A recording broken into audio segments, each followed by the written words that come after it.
So guys, ihahalo na natin yung papaya. Pre-mix ko na kasi yung raisin para ma-balance siya. So I think tama lang yung dami ng suka ko. Talagyan nyo guys, sobra ba?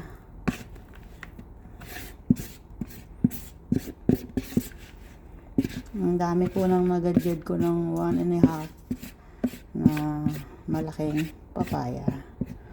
Ang gaano ba siya kalaki? May picture ako dito. Popost ko siya.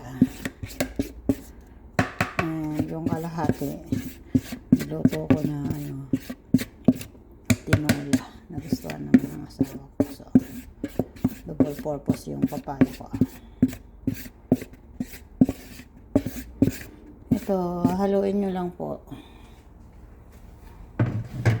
Bali, dahan-dahan.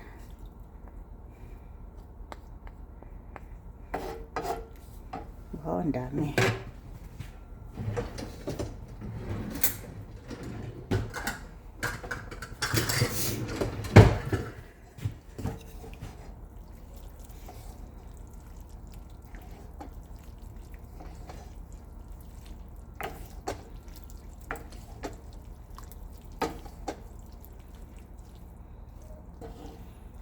Ayan, naamoy ko na yung sarap.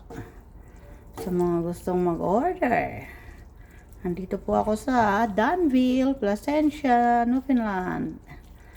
Or sa June, July, sa summer, nandyan ako sa Labrador. Gustong mag-order dyan, mga Pinoy doon. Nung pumunta ako doon, ang daming Pinoy.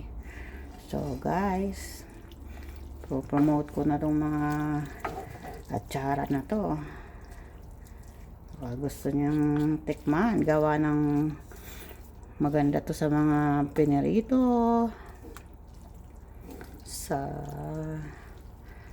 gusto nyo ring umorder ng lumpia Shanghai sa akin, or gusto nyo magpa-cater ng pansit, pupost ko yung link. So yun na lang, negosyo ko muna kasi gusto kong magtrabaho hindi makapag-umpisa. Lilipat pa kasi kami ng Labrador. So ayan na guys, ang ganda-ganda po.